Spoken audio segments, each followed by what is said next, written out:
आफ्ताब वाला, हमारी बिटिया श्रद्धा के साथ उसने जिस क्रूरता को बरता है, मुझे लगता है कि पशु भी ऐसा नहीं कर पाएगा। चलचित्रों को देखिए, आज जो लव जिहाद का हो रहा है, ये कहीं ना कहीं चलचित्रों की देन है। क्यों गुनाहों का देवता ही क्यों हुआ? पैगंबर क्यों नहीं हुआ गुनाहों का? हवस का पुजारी ही क्यों हुआ? हवस का मौलवी क्यों नहीं हुआ इस देश में? हम हैं धर्म नगरी चित्रकूट माँ। यह धर्म नगरी अपने माँ कैयक तथ्य कथ्य समेटे है और भगवान प्रभु श्री राम के ये संकल्प स्थली है। आज हमका जो है पूज्य गुरु जगत गुरु श्री राम भद्राचार्य जी के उत्तराधिकारी गुरुदेव रामचंद्र दास जी के जो है सानिध्य मिला है और अपना समय समय में ज्वलंत मुद्दन पर अपन बेवाक राय रखत है। ज़रूरत यह है कि हाल में जो में के देश में माहौल है, कहों न कहों कई अट्ठे सवाल खड़े करत है। सवाल वह व्यवस्था से पूछत है, सवाल उस सरकारन से पूछत है कि का कौनो एक जाति विशेष इतना हावी हो सकत है कि लोगन के अंदर एक खौफ जो है मौजूद हो जाए। तो बहुत विभिन्न मुद्दन में बात करे खातिर आज पूज्य गुरुदेव हैं हमारे साथ और अपना से हम वह संवाद करब जो वास्तव में देश के ज्वलंत मुद्दा में हुई। तो विंध्य क्षेत्र के ये पहल बघेली न्यूज़ चैनल हम कनिष्ठ तिवारी अपना पंचन का सभी जन का प्रणाम करी थे और शुरुआत करी थे। पहले तो महाराज जी अपना के या विंध्य के पहल बघेली न्यूज़ चैनल में बहुत बहुत स्वागत करी थी, प्रणाम करी थे। सभय विंध्यवासन का राम राम, अपना पंचन का सभय जनन का राम राम। हमार महाराज जी जो देश में स्थिति है, यह स्थिति कहो न कहो एक माता पिता का चिंतित करत थी, भाई का चिंतित करत थी, वह चाचा का चिंतित करत थी, वह परिवेश वह समाज का चिंतित करे जैसा विषय है कि एक युवक आखिर कितना निर्दयी हो सकत है जो एक जाति विशेष से हैं। लोग अब सवाल पूछे लगे कि 35 टुकड़ा वह हिंदू बिटिया के करें। अब समाज यह सवाल पूछ रहा है कि का सरकार का कह रही है, यह व्यवस्था का कह रही है। मध्य प्रदेश सरकार तो लव जिहाद मुद्दा में काम करिस, ओमा केसो रजिस्टर्ड हो लगे, मगर इनके अंदर खौफ का है नहीं है। वजह का लागत है कि यह लव जिहाद इतना क्रूर हो जा लगे और जो स्थिति है तो ये मतलब आगामी दिनों में लोगन का मतलब यह स्थिति हो जी कि घर से बाहर न निकली, मतलब लड़का बच्चा स्कूल न जाए, दुकान न जाए, बाजार न जाए, तो का यह परिस्थिति का सामना करे पड़ी। अब देखिए, इनका जो इतिहास है वो आज से नहीं है, इनका आरंभ से ऐसे इतिहास है। इनके यहाँ बेटा बाप को मार के गद्दी पर बैठा, उसका बेटा उसको मार कर गद्दी पर बैठा। आप इस्लाम का इतिहास देखिए इस देश में, वो जब से आए तब से उनकी ऐसी परिस्थिति है। और ऐसा नहीं केवल भारत में है, ये पूरे दुनिया में जहाँ है वहाँ टेंशन की स्थिति बनी हुई है। चाहे अमेरिका जाएं, चाहे चीन जाएं, चाहे ये जिस देश में चले जाएं, वहाँ लोग भय ज़्यादा हैं, क्योंकि ये इनकी प्रवृत्ति में है। और कहीं ना कहीं इनके इस्लामिक जो ग्रंथ हैं, इनके जो मौलवी हैं, आप सोचिए कि 100 मुसलमान कहीं इकट्ठा हो जाए, लोगों में भय का वातावरण बन जाता है। और लाखों हिंदू कुंभ में इकट्ठा होते लोग प्रेम के साथ, पुलिस निश्चिंत रहती, पुलिस को भंडारा वहीं खिलाते हैं, बड़े प्रेम के साथ सब कुछ चलता है। करोड़ों आदमी आता है स्नान करके, कब घर चला जाता है, किसी को कोई चिंता नहीं। तो ये आज से परंपरा नहीं है। और जो इस समय एक मुद्दा ताज़ा उठा है आफ्ताब वाला, हमारी बिटिया श्रद्धा के साथ उसने जिस क्रूरता को बरता है, मुझे लगता है कि पशु भी ऐसा नहीं कर पाएगा। किसी बेटी के 35 टुकड़े सोच करके मन कांपने लगता है कि क्या स्थिति रही होगी। आप जिससे प्रेम करते हैं उस कुत्ते को तो आप मार नहीं पाते हैं। कोई उसको अगर डांट दे, बोल दे, तो पत्नी से आदमी लड़ जाता है, बच्चों से आदमी लड़ जाता है। जिससे प्रेम करता है व्यक्ति, उसके साथ रह रहा है, और वो ऐसी बिटिया जिसने उस लड़के के लिए, मैंने जो सुना है, जो पढ़ा है, कि उसकी लास्ट बात अपने पिता से मार्च या अप्रैल 2021 में हुई थी और 22 के नवंबर में हम बैठे हैं। 1.5 साल से ज़्यादा का समय बीत गया। उस बिटिया ने उस लड़के के चक्कर में अपने पिता से बात नहीं किया, उसके माँ से उसके संबंध टूट गए, उसके भाई से उसके संबंध टूट गए, और उस व्यक्ति ने ऐसी क्रूरता दिखाई। ये एक बिटिया के साथ नहीं हुआ है, ये घटना आ रही है। अभी 3 दिन पहले लखनऊ की एक घटना आई, किसी मुस्लिम लड़के से हमारी बहन, हमारी बेटी प्रेम करती थी और उसने दबाव बनाया कि वो इस्लाम स्वीकारे। उसने इस्लाम नहीं स्वीकारा तो उसने उसको छत से फेंक दिया 4थी मंजिल से, और वो ट्रामा सेंटर गई और देहांत हो गया, दुखद उसका निधन हुआ। ये लव जिहाद का जो मुद्दा है, इसमें ये लोग योजनाबद्ध काम कर रहे हैं। मैं अभी 4 दिन पहले मैंने एक लेख लिखा था, उसमें मैंने कहा था कि ये इस्लाम के लोग जिस स्तर पर हैं, वो विद्यार्थी है अपने तरह से जिहाद कर रहा है, वो शिक्षक है अपनी तरह से जिहाद कर रहा है, अधिकारी है वो अपनी तरह से जिहाद कर रहा है, वैज्ञानिक है तो साला बम्बई बनाने में अपना जिहाद में लगा है। तो जो जिस स्तर पर है वो अपने स्तर से जिहाद में लगा है। इनके षड्यंत्र को समझना पड़ेगा, हमारी बेटियों को सतर्क होना पड़ेगा, हमारी बहनों को सतर्क होना पड़ेगा, हम सबको जागरूक होना होगा। आज हम इतने निश्चिंत हैं, हमारी बेटी कहाँ जा रही है, हमारी बहन कहाँ जा रही है, वो किसी परेशानी में तो नहीं है, किसी दुविधा में तो नहीं है, किसी ने उसको अपने षड्यंत्र का शिकार तो नहीं बनाया है। इस सब पर हमें सोचना होगा, हम इतने निश्चिंत नहीं हो सकते। और आज कहीं ना कहीं बिटिया की लापरवाही थी, लेकिन उसके साथ माता पिता की भी लापरवाही है कि अपने बच्चों को पर्याप्त समय न देना, अपनी बेटियों को पर्याप्त समय न देना। आज हम सब नौकरी में लगे हैं, माँ अलग नौकरी में जा रही, बेटा अलग नौकरी में जा रहा है, पिता अलग नौकरी में जा रहा है। हमें अपनी घर की, ये पूंजी है हमारी, ये पूंजी है।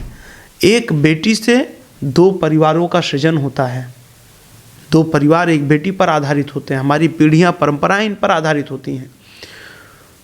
इस पर हमें विशेष ध्यान देना होगा। आज इतना बड़ा षड्यंत्र चल रहा है, ये तो एक बिटिया का केस सामने आ गया, ना जाने कितनी हमारी बहनें रोज़ इसका शिकार होती होंगी। वो डर से, भय से, ब्लैकमेलिंग के चक्कर में उनका जीवन बर्बाद हो जाएगा, समाज क्या कहेगा, पड़ोसी क्या कहेंगे, घर क्या कहेगा, परिवार क्या कहेगा, इस भय से वो अपनी बातों को नहीं रख पा रही हैं। और अभी आफताब वाले मुद्दे में ही पुलिस जांच कर रही है। अगर गंभीरता से जांच हुई तो ना जाने कितने तथ्य खुलकर आएंगे, ये पूरा सरगना पकड़ में आएगा। और उसने ऐसा एक महिला के साथ नहीं किया है, ऐसा सुनने में आ रहा है कि जिस दिन उसने श्रद्धा की नृशंस हत्या की, उसी दिन उससे मिलने दूसरी बिटिया आई थी। हो सकता है वो भी हमारे परिवार की बिटिया हो, हमारे घर की बिटिया हो, वो भी कल श्रद्धा जैसी स्थिति में हो जाए। और उसके अलावा ना जाने कितनी ऐसी बेटियों के साथ उसने ऐसी बर्बरता की होगी। और ये पूरा एक रैकेट चल रहा है। इस पर सरकार को, प्रशासन को, पुलिस को बहुत गंभीरता के साथ जांच करनी चाहिए और इन लोगों का पर्दाफाश करना चाहिए। हमें अपनी बेटियों को समझाना होगा, हमें अपनी बहनों को समझाना होगा, सतर्क करना पड़ेगा, उनको सजग करना पड़ेगा। नहीं तो आज बिटिया श्रद्धा के साथ हुआ, कल हमारे पड़ोस में होगा, परसों हमारे घर में हो जाएगा।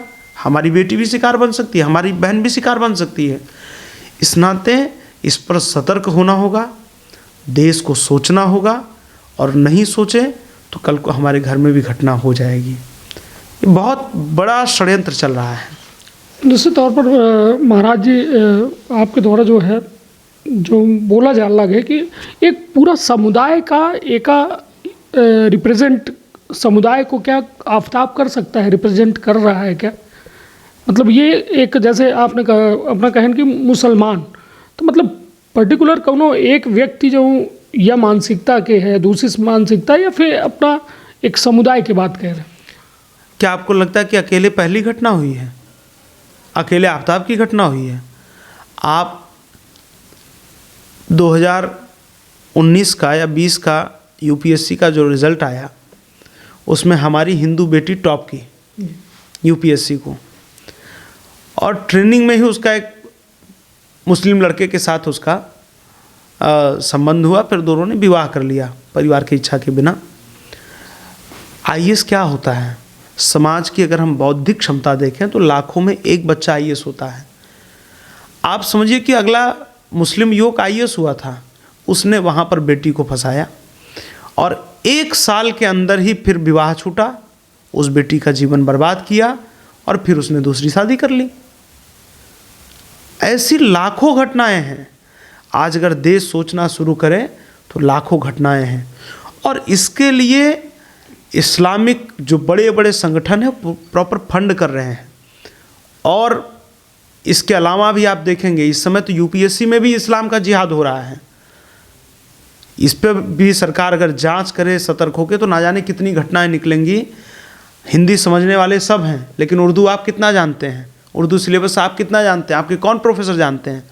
तो जब ये उर्दू विषय से यूपीएससी एग्ज़ाम देते हैं तो जितने एग्जामिनर बैठते हैं, जितने इंटरव्यू लेने वाले बैठते हैं, वो सब इस्लामिक लोग हैं और इनको पूरा मार्क्स दिया जाता है।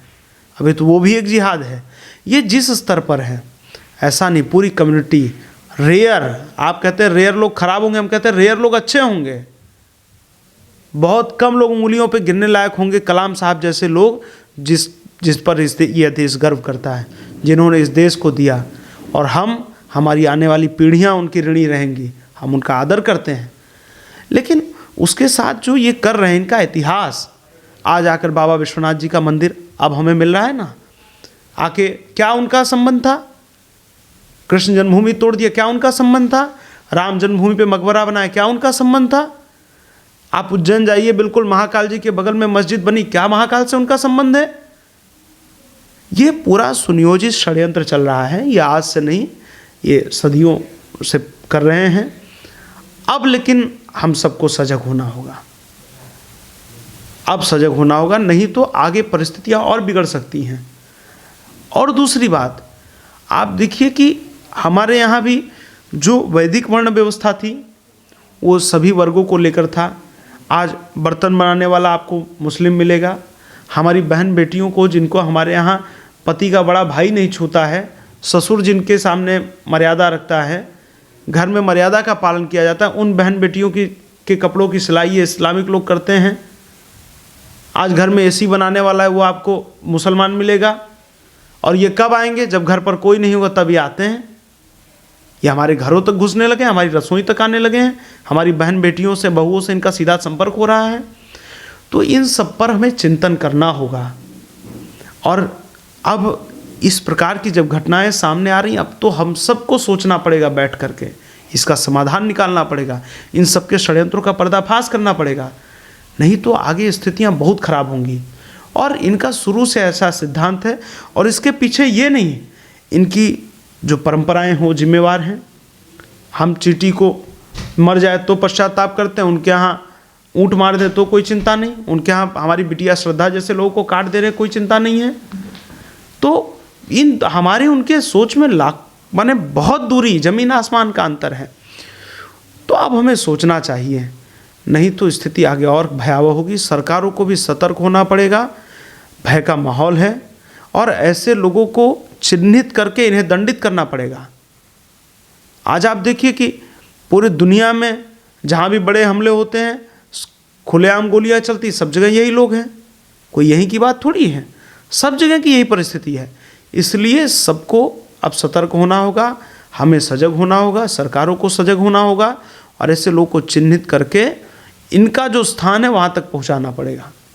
महाराज जी, आप अपना जो कहन ओमा हम वास्तव में कहो न कहो चिंता होती और समाज के जे नेतृत्व करत है अपने बच्चे जैसे जिम्मेदार लोगन के द्वारा राय मशवरा और सतर्क और सावधान की जाए। का भारत के अंदर दुई भारत की परिकल्पना की जा सकती, दुई भारत की सोच बनाई जा सकती, कहे कि एक खासा वर्ग जौने के बारे में अपना बात कह रहे हैं कि अब धीरे धीरे घर के अंदर घुस रहे हैं, ये एक तरीके के जिहादी हैं लोग। तो मतलब का दुई भारत की परिकल्पना अपना कह सकी थे, का इनका हटावा जायज़ का थे देश से परमानेंट, या फिर कोनो ऐसा व्यवस्था डेवलप हो जो से देश में कम से कम शांति व्यवस्था कायम रहे।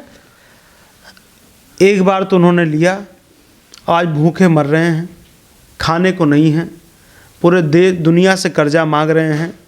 ना जाने कब हमारे यहाँ प्रधान की तरह उनके यहाँ प्रधानमंत्री बदल जा रहा है। आप देखिए उसका परिणाम, इन अकर्मण्य लोगों की क्या स्थिति है। और छोटा सा देश है, हमारा एक प्रदेश जितना बड़ा, पूरे दुनिया में लोग उससे डरे पड़े हैं कि ना जाने कब कहाँ विस्फोट हो जाए। ना अमेरिका को घुस के ओसामा बिन लादेन को मारना पड़ा वहाँ पर। तो एक बार हो गया, वो हमारे लोगों की बुद्धिमानी कहें या मूर्खता कहें, या लोगों ने प्रतिष्ठा में प्राण दिए जिसे कहते हैं, वो हो गया। अब इस देश में विभाजन की परिकल्पना नहीं की जा सकती है। और देश का नागरिक इतना सजग हो गया है कि वो कतई इस पर समर्थन नहीं करेगा। और ऐसा विचार जिनके मन में आएगा उनके लिए भी दंड का विधान होगा। अब ये कतई देश बर्दाश्त नहीं करेगा। जिहाद काहे का कर रहे हैं महाराज जी? इस्लामीकरण की स्थापना के लिए। जो पहले करते रहे वो अब कर रहे हैं। जो पहले इस्लामीकरण करना चाह रहे हैं पूरी दुनिया का। इस्लाम कब से शुरू हुआ और आज देश में, दुनिया में करीब 40 या 45 देश इस्लाम के हो गए। केवल इसी सलवार और तलवार की लड़ाई है। जिसने जिसने उनके आगे सर झुका दिए वो सलवार पहन लिए, वो बच गए।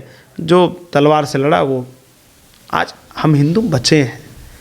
अभी भी कोई चिंता का विषय नहीं है, हम अगर सजग हो जाएं।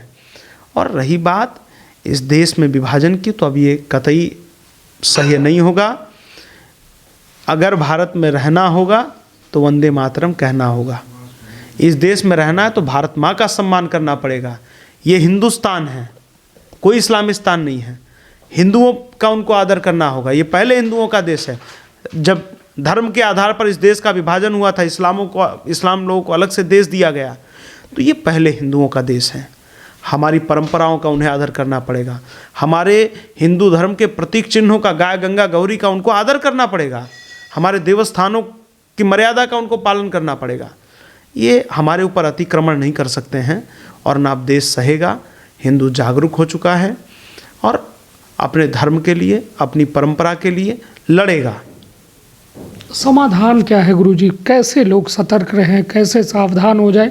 क्योंकि ये परिस्थितियाँ कोई एक दिन की नहीं है। आपने बताया ना कि वर्षों से ये परिस्थितियाँ बनी हुई हैं। अब देश कहीं ना कहीं असुरक्षित या खौफजदा है, तो क्या करे क्या? वो एक, यदि बात करें ऑफिस की, तो ऑफिस में हर वर्ग के लोग होते हैं, हर साथी होते हैं, सबसे इमोशनल जुड़ाव होता है, साथ में काम करते हैं। अब मन में कोई क्या भाव लिए बैठा है तो वो कैसे सतर्क हो गुरुजी? ऐसे लोगों के लिए क्या आप प्रेरणा देंगे, क्या कहेंगे, क्या उनका मार्गदर्शन करेंगे? इसके पीछे एक बहुत सोची समझी रणनीति के साथ वो काम कर रहे हैं। चाहे आप चलचित्रों को देखिए, आज जो लव जिहाद का हो रहा है, ये कहीं ना कहीं चलचित्रों की देन है। क्यों? गुनाहों का देवता ही क्यों हुआ? पैगंबर क्यों नहीं हुआ गुनाहों का? हाँ, हवस का पुजारी ही क्यों हुआ? हवस का मौलवी क्यों नहीं हुआ इस देश में?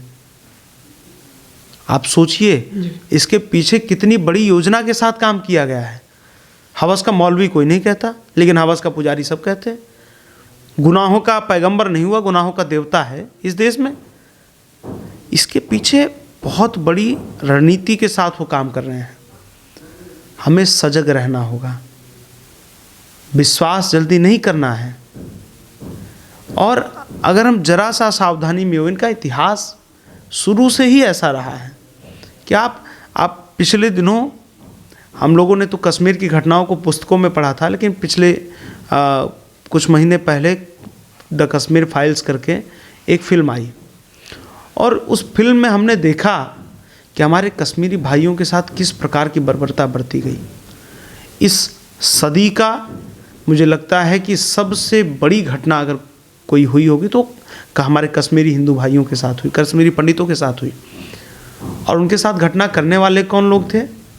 वही उनके पड़ोसी थे जिनको अपना भाई मानते थे, वही उनके साथी थे जिनके साथ आप कह रहे हैं ना हम काम करते हैं, वैसे वो उनके साथ काम करते थे। और जब आक्रमण हुआ तो उन्हीं लोगों ने उनको मारा। हमने एक दृश्य देखा होगा फिल्म में कि उसका पड़ोसी ही उसको मरवाता है और मार करके उसके खून से, पति के सने हुए खून के चावल उस पत्नी को खिलाता है। आप सोचिए कि उस महिला